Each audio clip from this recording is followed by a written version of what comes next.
नमस्कार, आप देख रहे हैं कंज्यूमर अड्डा और आपके साथ मैं हूं विपिन भट्ट। सुप्रीम कोर्ट ने रियल एस्टेट सेक्टर से जुड़े एक मामले में लैंडमार्क जजमेंट दिया है। कोर्ट ने कहा है कि घर खरीदना लग्जरी या सट्टेबाजी का जरिया नहीं है, बल्कि एक फंडामेंटल राइट है। कोर्ट ने कहा है कि हाउसिंग आर्टिकल 21 के तहत राइट टू लाइफ का एक हिस्सा है। सभी को उचित आवास मिले, ये देखना सरकार की जिम्मेदारी है। कोर्ट ने मुनाफा कमाने के लिए घर खरीदने वाले स्पेकुलेटिव बायर्स को रियल एस्टेट सेक्टर के लिए स्लो पॉइजन यानी धीमा जहर कहा है। इसी को आधार बनाते हुए कोर्ट ने पूरे रियल एस्टेट सेक्टर में रिफॉर्म्स की सिफारिशें की हैं और इसके लिए 12 बिंदुओं का एक निर्देश भी दिया है। इसमें एनसीएलटी और रेरा में युद्ध स्तर पर सुधार करने, अटके प्रोजेक्ट्स के लिए अलग से बॉडी बनाने और बिना कंस्ट्रक्शन वाले प्रोजेक्ट में ग्राहक का पैसा एस्क्रो अकाउंट में रखने के निर्देश दिए हैं। यानी कोर्ट ने रियल एस्टेट में एक बड़े रिफॉर्म की बात कही है और ये बात आ रही है देश के सुप्रीम कोर्ट से, यानी इसके मायने बहुत ज़्यादा हैं। लेकिन देश में रेरा को लागू हुए एक अरसा हो चुका है, तो क्यों कोर्ट को वो सारी बातें कहनी पड़ रही है? क्यों वो कह रहे हैं कि रेरा में ही सुधार कीजिए, एनसीएलटी और एनसीएलटी में सुधार कीजिए? इसका मतलब हमारी जो मौजूदा व्यवस्थाएं हैं वो दिखने में तो बड़ी लगती है, हम उनकी बातें तो बहुत करते हैं, लेकिन वो प्रभावी नहीं हैं। अभी भी लोगों को इस मामले में न्याय नहीं मिल रहा है और कोर्ट ने सबसे बड़ी बात तो कह दी है कि जो इन्वेस्टर है, स्पेकुलेटिव इन्वेस्टर, वो रियल एस्टेट के लिए स्लो पॉइजन का काम करता है। तो बड़ी टिप्पणियां हैं ये सुप्रीम कोर्ट की तरफ से, इन पर चर्चा करेंगे। हमारे साथ कार्यक्रम में शामिल हो रहे हैं दो खास मेहमान, नाइट फ्रैंक इंडिया के सीनियर एग्जीक्यूटिव डायरेक्टर गुलाम जिया साहब और सुप्रीम कोर्ट के वकील विराग गुप्ता। आप दोनों का बहुत बहुत स्वागत है। तो विराग साहब, क्योंकि ये मामला सुप्रीम कोर्ट से आ रहा है, ये टिप्पणियां सुप्रीम कोर्ट से आ रही हैं, हम थोड़ा सा एक आम सरल भाषा में अपने दर्शक के लिए आपसे समझना चाहेंगे कि किस बात पर सुप्रीम कोर्ट ने अपनी ये तल्ख टिप्पणियां दी हैं, अपनी राय रखी है। विपिन जी, एक इंसॉल्वेंसी का मैटर था, आईबीसी का मैटर था और उसमें देखा गया कि जो सटोरिये हैं वो इंसॉल्वेंसी की प्रोसीडिंग्स को बहुत तेजी से आगे बढ़ाने की कोशिश कर रहे हैं। उस मैटर में निपटारा करते हुए सुप्रीम कोर्ट ने मुख्य बिंदु से आगे जाते हुए जो जेन्युइन होम बायर्स हैं उनके और जो स्पेकुलेटिव होम बायर्स हैं, जो मुनाफाखोर लोग हैं, उनके फर्क को बढ़ाने की कोशिश की है। और उस फर्क को बताने में उन्होंने बोला है कि जो जेन्युइन होम बायर्स हैं उन्हें अपने घर खरीदने का, घर की सुरक्षा करने का और घर से जुड़े हुए कानूनी अधिकारों को हासिल करने का जो अधिकार है उसको अनुच्छेद 21 के तहत उन्होंने फंडामेंटल राइट बोला है। लेकिन इस फैसले को ये इमोशनली और देखने सुनने में बहुत अच्छा लगता है, लेकिन इसके 3 अगर हम पहलू देखेंगे तो चीजों को बदलना इतना आसान नहीं है। पहला कि जो हाउसिंग का मसला है संविधान में सीधे उसके कोई जिक्र नहीं है, लेकिन अगर रेरा के कानून को पढ़ें तो कॉन्करेंट लिस्ट की 6, 7 और 46 एंट्री के अनुसार रेरा का गठन हुआ था, जिसमें रजिस्ट्रेशन और कॉन्ट्रैक्ट का प्रावधान है। तो रेरा केंद्रीय कानून है, लेकिन इस फैसले के अनुसार सभी राज्यों में रेरा के समान नियम बनेंगे, ये एक बात है। दूसरी कि हाउसिंग जो होती है जमीन पे बनती है और लैंड का विषय जो है वो राज्य सरकारों के पास है। और तीसरा, जो रेगुलेटरी बॉडीज हैं इस मामले के अमल करने से जुड़ी हुई बातें, अब इसमें कंज्यूमर अफेयर्स मिनिस्ट्री आएगी, फाइनेंस मिनिस्ट्री आएगी, लॉ एंड जस्टिस मिनिस्ट्री आएगी। तो इन सारे मिनिस्ट्रीज में किस तरीके से आपस में कोऑर्डिनेशन हो जिससे जेन्युइन होम बायर्स की रक्षा हो। और जब हम फंडामेंटल राइट बोलते हैं तो फंडामेंटल राइट तो बहुत बड़ी बात है, क्योंकि पुरानी पिक्चर आई थी रोटी, कपड़ा और मकान। तो रोटी का अधिकार तो right to food fundamental right है, जिसके तहत मिड डे मील और दूसरी योजनाएं चलती हैं। Right to education fundamental right है, जिसके तहत निःशुल्क शिक्षा का अधिकार है। लेकिन राइट टू हाउसिंग का फंडामेंटल राइट ये एक इमोशनल एक बिंदु है, क्योंकि ये पीआईएल नहीं थी, इंसॉल्वेंसी से जुड़ा मैटर था। तो इसको स्ट्रिक्ट इंटरप्रिटेशन में देखें तो right to housing fundamental right नहीं होने वाला है। उसके लिए संविधान पीठ का जब गठन हो और जब सरकारों के पास इतने रिसोर्सेज हों कि सभी व्यक्तियों को मकान दिला सकें, तभी राइट टू हाउसिंग को फंडामेंटल राइट माना जाएगा। जी विराग जी, ये आपने एक व्याख्या करके बताया कि एग्जैक्टली सुप्रीम कोर्ट में क्या हुआ। नाउ क्या हाउसिंग एक फंडामेंटल राइट है? तो उन्होंने कहा कि नोशन में तो है, लेकिन अब जैसा विराग जी बता रहे कि अब उसके लिए तो एक संविधान संशोधन की जरूरत पड़ेगी। बट गुलाम साहब, जो ये कोर्ट की टिप्पणी है कि जो स्पेकुलेटिव बायर है वो रियल एस्टेट के लिए धीमा जहर है, ये एक बड़ी बात कही है रियल एस्टेट ने।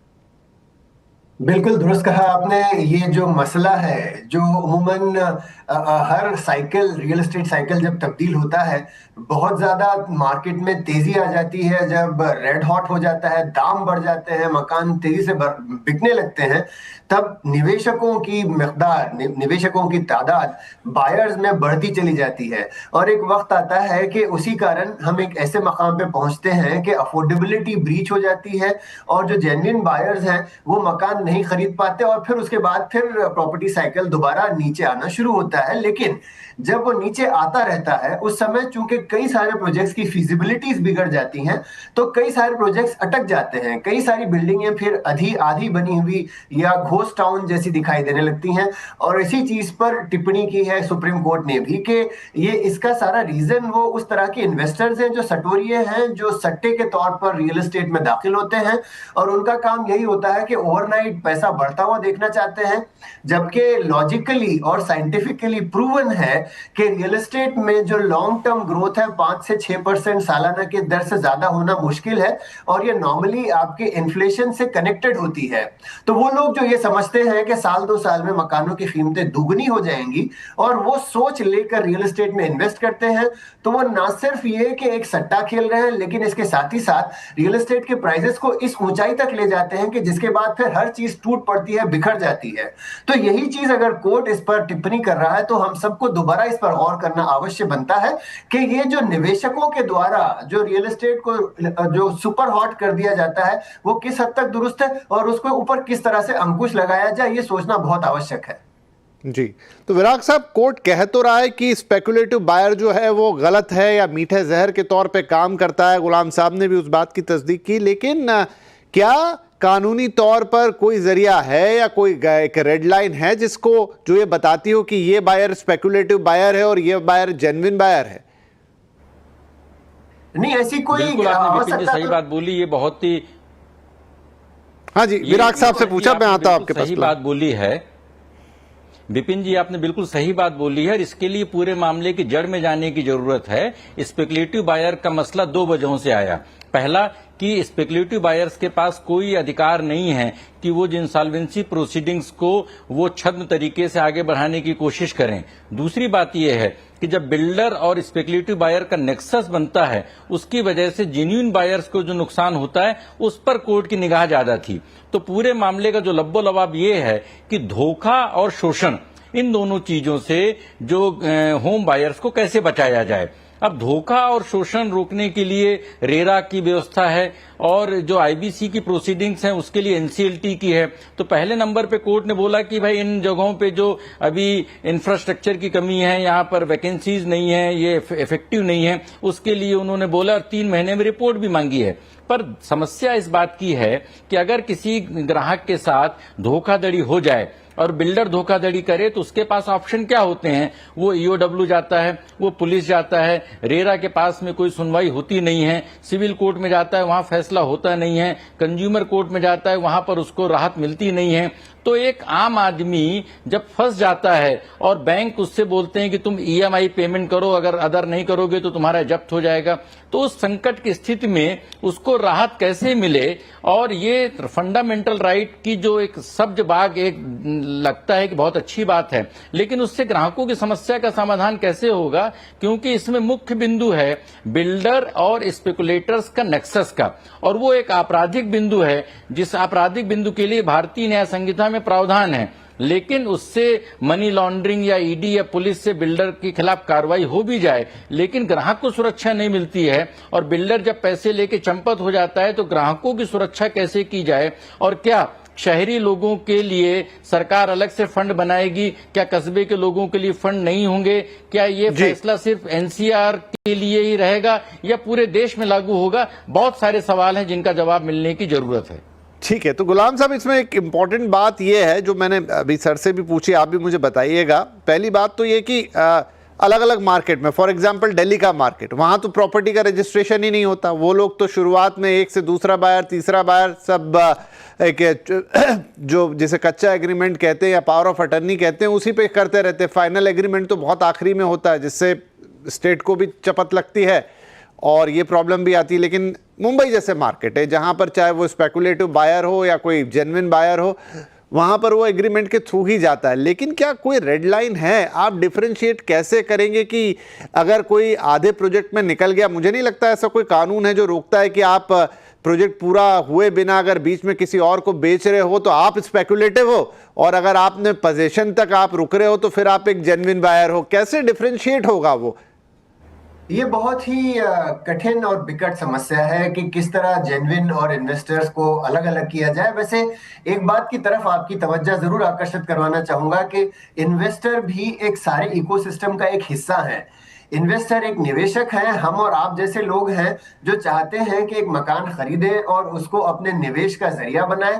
बस प्रॉब्लम उस समय आता है जब आप उसको एक सट्टे की तरह खेलने लगते हो, एक शॉर्ट टर्म में आप ओवरनाइट टर्न अराउंड करना चाहते हो, तो वहां पर काफी दुविधाएं, काफी मसाइल खड़े हो जाते हैं। वरना निवेशक जो चाहता है कि कल अपने मकान में किसी को रेंट पर, किराए पर देके रेंटल इनकम अर्न करे, ये तो बिल्कुल कानूनी तरीके हैं और इस पर कोई आपत्ति कभी कोई नहीं जताएगा।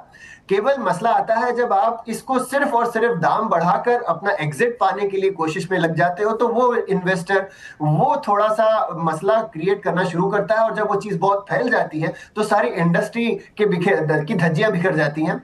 तो मसला आपका सवाल है कि किस तरह से आइडेंटिफाई किया जाए। इसके लिए चंद डेवलपर्स ने, जो अच्छे किस्म के डेवलपर हैं जो इस चीज को मना करते हैं, उन्होंने चंद एक कदम उठाए हैं। पहली चीज तो ये देखना चाहते हैं कि आप फर्दन आप अपने नाम पर कितने मकान खरीद रहे हो, अपने फैमिली के नाम पर कितने ले रहे हो। ऐसा ना हो कि आप जरूरत शायद आपको एक ही मकान की हो लेकिन आप 8-10 मकान खरीद रहे हो। और ये चीज अक्सर देखी जाती है कि कोई बड़े बड़े सेलिब्रिटीज का नाम हमारे सामने आ जाता है कि जो बोरीवली में 5 मकान खरीद रहे हैं, दहीसर में 5 मकान खरीद रहे हैं। ये साफ दिखाई दे रहा है कि ये यहाँ रहना नहीं चाहते, केवल निवेश के तौर पर ले रहे हैं। उसमें भी कोई आपत्ति नहीं है, लेकिन अगर वो ओवरनाइट टर्न अराउंड है तो वहां पर दिक्कत है।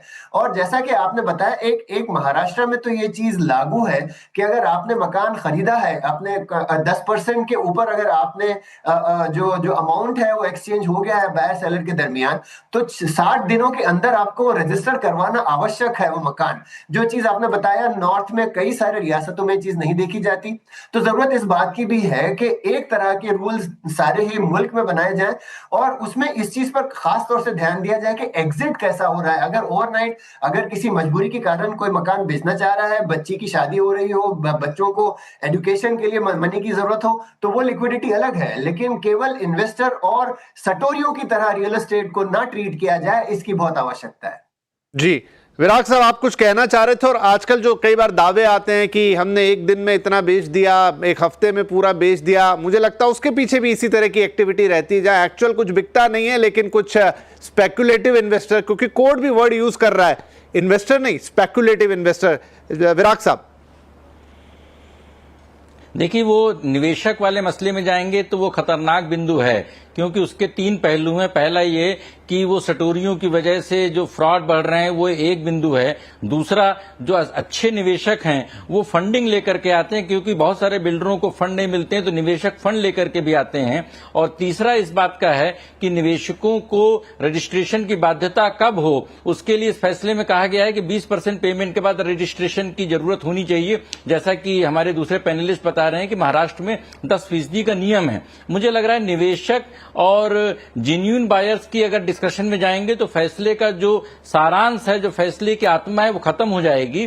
फैसले का मुख्य बिंदु ये है कि अगर किसी व्यक्ति ने मकान खरीदा और बिल्डर की धोखाधड़ी का शिकार हुआ, बिल्डर भाग गया, बिल्डर इंसॉल्वेंसी में है, तो जेन्युइन आदमी की रक्षा कैसे की जाए, इसके लिए फंड की जरूरत है। फंड कौन देगा और फंड देने में क्या फंडामेंटल राइट लोगों का अधिकार है कि सरकार से बोलें कि बिल्डर ने धोखा दिया है और अब फंड आप हमको दें, क्योंकि बिल्डरों की धोखाधड़ी के लिए मनी लॉन्ड्रिंग, ईडी और बीएनएस में अनेक सारे कानून हैं। तो अल्टीमेट सवाल इस बात का आएगा कि बिल्डरों की धोखाधड़ी के शिकार ग्राहकों को फंडामेंटल राइट के तहत कौन राहत दे, कैसे राहत दे, उसका मैकेनिज्म कैसे हो, मुझे लग रहा है उस दिशा में ये फैसला एक अच्छी शुरुआत है। आगे चलकर केंद्र, क्योंकि विषय राज्यों और केंद्र का दोनों को जुड़ा हुआ है, और अभी इसके पहले भी आपने देखा होगा कि एक यूनिफॉर्म बिल्डर बायर एग्रीमेंट की बात आई थी जिसमें कहा गया था कि पूरे देश भर में इसको लागू किया जाएगा।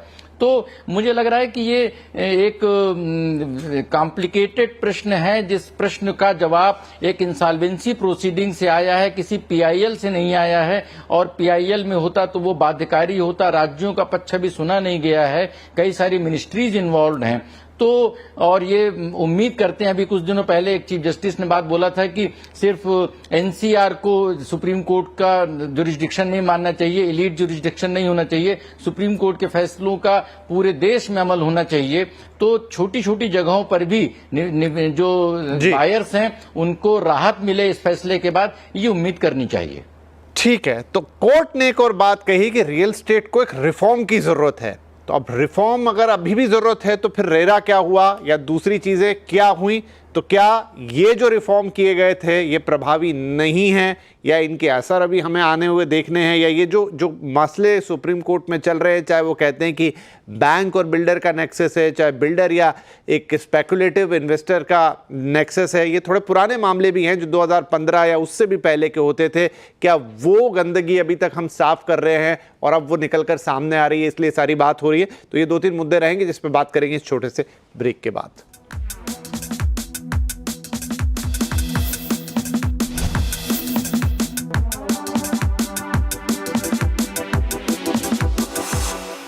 रियल स्टेट चाहिए रियल रिफॉर्म, सुप्रीम कोर्ट से कुछ बड़े निर्देश आए हैं, जहां पर एक पुराने मामले की, एक एनसीएलटी के मामले की सुनवाई करते हुए जहां प्रोजेक्ट अटके हुए थे, सुप्रीम कोर्ट ने रियल स्टेट में कंप्लीट ओवरहॉल, एक बड़े रिफॉर्म की बात कही है, जहां पर उन्होंने एनसीएलटी, एनसीएलएटी, रेरा, इन सब में एक नए इनका रिवाइवल की बात कहते हुए आगे कहा है कि जो इन्वेस्टर है या स्पेकुलेटिव इन्वेस्टर है, साफ तौर पे कहें तो वो रियल एस्टेट के लिए धीमा जहर है। कुल मिला के सुप्रीम कोर्ट कह रहा है कि रियल एस्टेट में एक कंप्लीट सफाई की ज़रूरत अभी भी है। राइट, हमारे दोनों मेहमान हमारे साथ बने हुए हैं। गुलाम साहब, अब सवाल ये उठता है कि रेरा को आए 8 साल हो चुके हैं और भी चीज़ें अच्छी करने की कोशिश की गई है रियल एस्टेट में। इस पूरे मसले को कैसे देखें? थोड़े दिन पहले आया था बिल्डर बैंक का नेक्सस, हालांकि अगेन वो केसेस थे 2015 से पहले के, जब उस तरह की स्कीम्स चला करती थी, और अब वो मामलों की सुनवाई हो रही है तो निकल कर आ रही है। लेकिन जो रिजर्व बैंक था वो काफ़ी पहले ही उस तरह की स्कीम्स को रोक चुका था। उसी तरह ये मामले हैं जो शायद रेरा के पहले के हैं, अब तक चले आ रहे हैं, अब इनकी सुनवाई हो रही है तो निकल कर आ रहे हैं। लेकिन सवाल ये है कि क्या रेरा भी बन के 8 साल हुए उतना इफेक्टिव है? क्या उस तरह के मामले उस डेट के बाद, 2015 के बाद, 16 के बाद, 17 के बाद कंप्लीटली रुक गए? और ये जो चीजें हैं तो ये भी तो समस्या हैं ही, इनका समाधान कैसे हो? इस पर हम काफी अरसे से आपसे भी चर्चा हुई है इस सब्जेक्ट पर कि रेरा का परफॉर्मेंस अब तक कैसा रहा है, और इस पर अभी तक के पूरी तरह से सेटिस्फेक्शन नहीं कहा जा सकता, क्योंकि 7-8 साल की जो जर्नी है उसमें हमने शुरू से ही समझा था कि इसे वक्त के साथ साथ इसमें इम्प्रूवमेंट्स आएंगी, इसमें बहुत सारी चीजें हैं जो चिंताजनक है वो सॉर्ट आउट होती चलेंगी। लेकिन आज जो सुप्रीम कोर्ट ने भी जो लफ्ज इस्तेमाल किया है, पेपर टाइगर, कागजी शेर, ये मसला हम बहुत पहले से इससे जूझते चले आ रहे हैं, क्योंकि स्टेट गवर्नमेंट्स के हाथ इनका सबसे बड़ा सोर्सिंग जो है, रेरा को पूरी तरह से स्टाफ अवेलेबल करवाना, ये अपने आप में एक बहुत बड़ा टास्क है। और चूंकि हर स्टेट का अपना एक तरीका है काम करने का, कुछ स्टेट्स रेरा को लेके काफी आगे बढ़ चुके हैं, कई स्टेट्स में कई सारे कदम अब तक नहीं उठाए गए हैं। तो ये ओवरऑल परफॉर्मेंस जो है अब तक रेरा का, ये खरीदारों के लिए पूरी तरह से सेटिस्फैक्टरी नहीं है।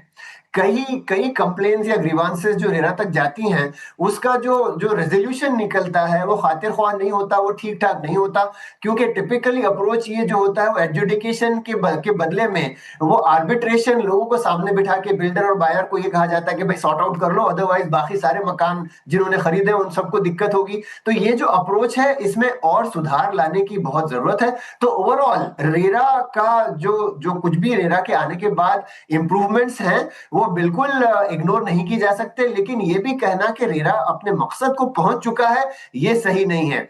हमने काफी कोशिश की है समझने की, लेकिन मुझे लगता है कि अभी भी काफी अरसा लगेगा रेरा को पूरे तौर पर इफेक्टिव बनाने के लिए।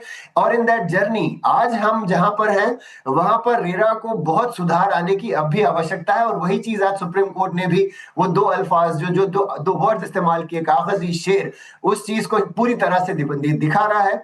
और जरूरत है कि उस पर सीरियसली अमल किया जाए और इसे इंप्रूव किया जाए।